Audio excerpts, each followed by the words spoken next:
Bienvenue sur le podcast de Transhumance.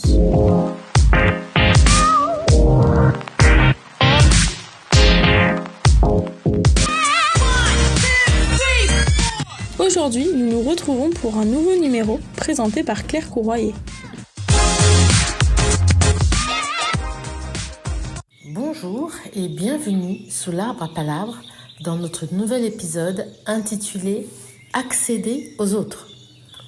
Vois-tu, je le répète, si je pose des questions, c'est pour que notre discussion puisse se développer de façon cohérente, pas du tout pour te remettre en cause. Conversation de Platon. Le dialogue est-il vraiment pratiqué en entreprise ? Et qui le pratique sincèrement ? Dans un monde où tout va vite, où personne n'a le temps de rien, on confond régulièrement le dialogue avec le débat, l'entretien, la conversation, la discussion ou encore le conflit.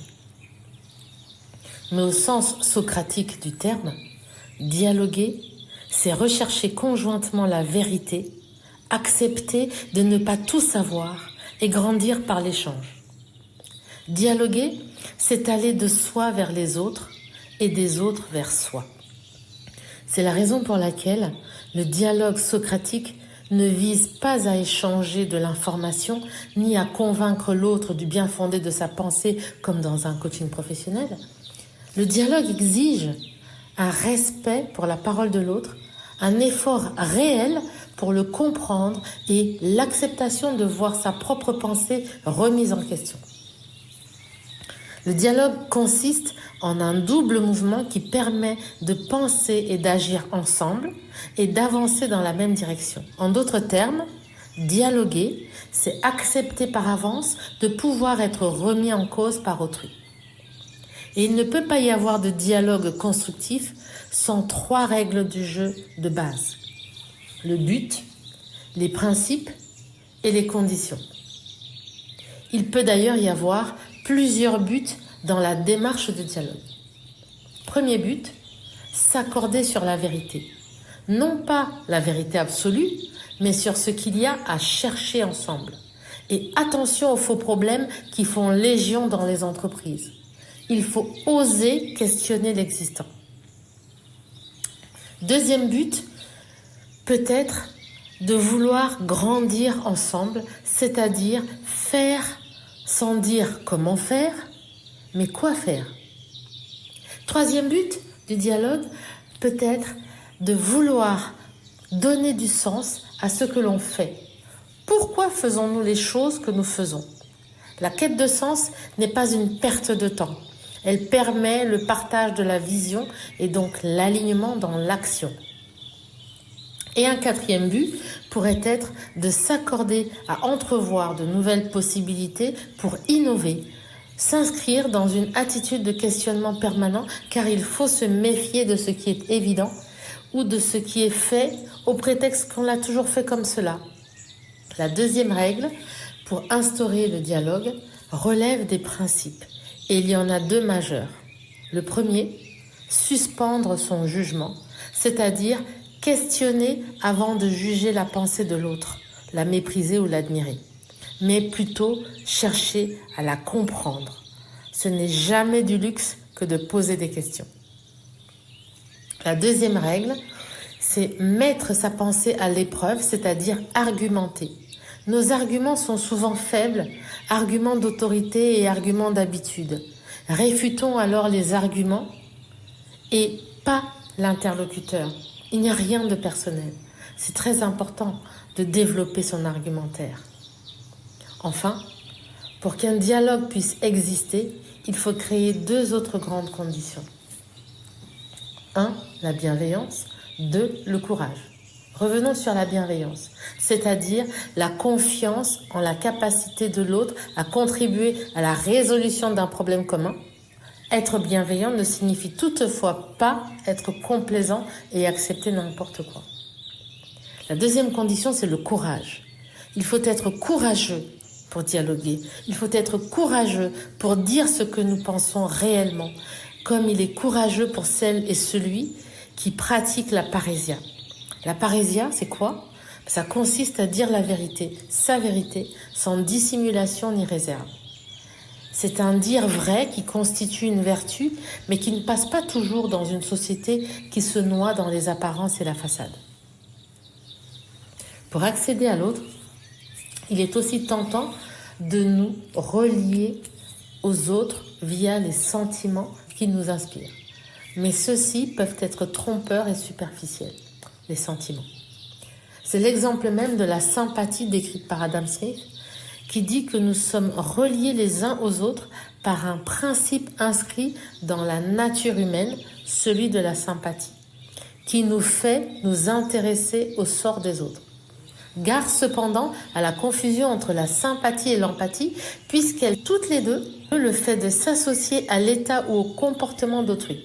Mais la différence vient du fait que la sympathie suppose un partage de sentiments et l'établissement de liens affectifs, tandis que l'empathie est la capacité de comprendre précisément les sentiments d'autrui tout en conservant une distance affective par rapport à l'autre. Cependant, nous ne pouvons qu'imaginer ce que l'autre ressent et il nous est tout à fait impossible de le ressentir avec la même intensité. Mais peut-être fonder toute la relation aux autres sur un sentiment. Et pourquoi conférer à la sympathie un statut privilégié alors que de nombreux autres sentiments entrent en jeu dans les rapports humains? Pour accéder aux autres, ne faut-il pas au contraire mettre ces sentiments de côté pour ne pas être influencé par eux et voir ainsi notre jugement faussé? Est-il vrai que la pitié soit un sentiment naturel, donc partagé par tous? La pitié n'est-elle pas sélective? Et peut-on fonder le rapport à autrui sur un seul rapport d'émotion? Enfin, la projection de ma sensibilité ne cache-t-elle pas la réalité de l'autre? C'est le respect qui nous fait entrer dans une relation claire et dépassionnée avec l'autre. Et c'est une illusion de croire que des sentiments positifs d'empathie, de compassion ou de pitié peuvent constituer les socles d'un rapport authentique à autrui. C'est nous-mêmes que nous projetons dans ces sentiments. Dans notre société moderne qui nous isole de plus en plus les uns des autres, notamment avec les différents outils technologiques derrière lesquels les personnes se réfugient et qui, selon moi, ne nous rapprochent pas mais nous éloignent, j'observe de plus en plus des comportements caractéristiques de refus à l'autre, souvent par insuffisance du développement psychologique de la personne ou encore par une immaturité émotionnelle plus ou moins prononcée. Il y a notamment la domination que nous pouvons observer dans de nombreuses organisations, même si certaines tendent à porter plus d'attention sur ces pratiques toxiques. Mais lorsque ce n'est pas le cas, chacun peut et veut alors devenir leader. Et pour cela, toutes les tactiques, même les plus basses, sont tolérées, voire promues dans certains environnements pour que les meilleurs gagnent. Et cela me sidère à chaque fois. Et tous les sentiments semblent justifier et semblent permettre, autoriser que cette soumission se fasse et se mette en place de façon durable, aveugle. C'est ce qu'on appelle aussi le management, le fameux management par la terreur. Il existe également en entreprise l'emprise, le harcèlement et la manipulation qui empêchent ou détruisent toute forme d'accès à l'autre, toute forme de relation, car ils correspondent à des modes déviants et par conséquent n'ont pas pour objectif d'accéder à l'autre de façon saine. Les freins intérieurs de la relation sont nombreux et commencer à les repérer pour les lever augmente notre possibilité qu'une relation se poursuive dans de bonnes conditions et soit épanouissante pour chacune des personnes. Et pour accéder à l'autre, il est un autre préalable qui paraît évident une fois qu'on le dit, c'est celui de fréquenter l'autre, tout simplement. Car comment pouvons-nous accéder à l'autre s'il n'existe aucun contact, aucun rapport? Fréquenter quelqu'un ne signifie pas l'apprécier et l'estimer. Les discussions peuvent rester au niveau des banalités, des conventions sans implication personnelle. Il ne s'agit pas ici d'une relation proprement dite. Pour autant, entrer en contact avec autrui, puis créer et entretenir une relation, requiert une fréquentation réciproque. Cela requiert des conversations téléphoniques, des courriers, des visites. C'est au cours de ces différentes rencontres répétées que se tissent des liens plus ou moins forts et intimes qui facilitent l'émergence possible d'une affection partagée et l'envie d'accéder réellement à l'autre. Pour comprendre si nous avons un bon niveau d'accès aux autres et inversement, il nous faut identifier et qualifier si nous entretenons régulièrement des échanges sociaux informels, superficiels ou non, plus ou moins réguliers ou non, des relations d'entraide informelles entre collègues, entre pairs, ponctuelles ou non, des discussions pédagogiques, des partages d'idées, de stratégies que nous aurions avec d'autres, un cadre commun de référence avec différentes personnes avec lesquelles nous organisons régulièrement des débats d'opinion, de partage d'expertise, de ressources et de responsabilités, de résolution de problèmes complexes. Et un atout fondamental qui peut nous aider à accéder à l'autre réside dans la forme d'intelligence supérieure, appelée aussi intelligence de la vie, du continu, du mouvement, c'est l'intuition. L'intuition est une forme de notre intelligence qui, par une saisie directe de l'esprit, nous permet d'évaluer les enjeux d'une situation ou d'apprécier ce qui se joue dans des rapports humains. Cette forme d'intelligence qui fait peur aux sociétés trop rationnelles, trop cartésiennes, est pourtant reconnue aujourd'hui par les scientifiques comme étant une approche qualitative et dynamique de la réalité, reposant sur une saisie directe des phénomènes sans intermédiaire du réel. C'est pour cela qu'elle est très difficile à expliquer en termes rationnels. Il y a ceux qui l'ont, lui font une place pour qu'elle se développe, et il y a ceux qui ne la comprennent pas, ne l'ont pas, la dénigrent ou la fuient.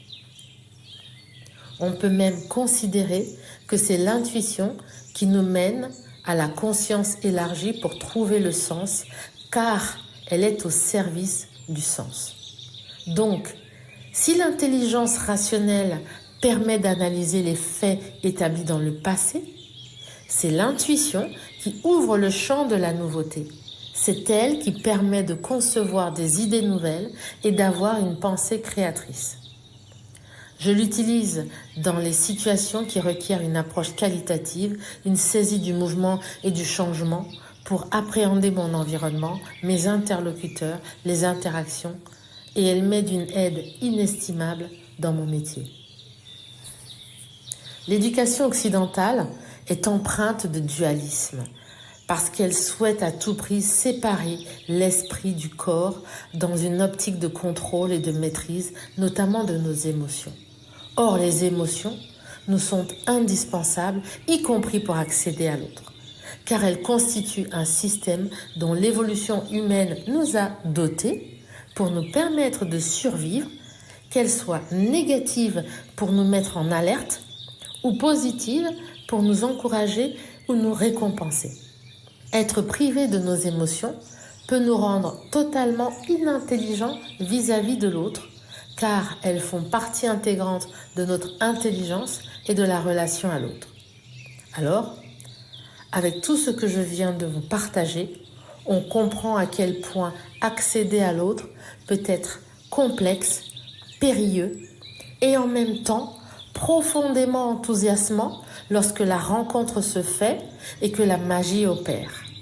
Accéder à l'autre est et devient alors une grande richesse et une source d'épanouissement mutuel. Voilà, c'est terminé pour cet épisode un peu plus court que les précédents. Merci de m'avoir écouté et rendez-vous la semaine prochaine pour le prochain volet consacré à la connaissance de sa juste place pour agir de manière droite. et savoir distinguer l'humain de la fonction. Très belle continuation à vous tous.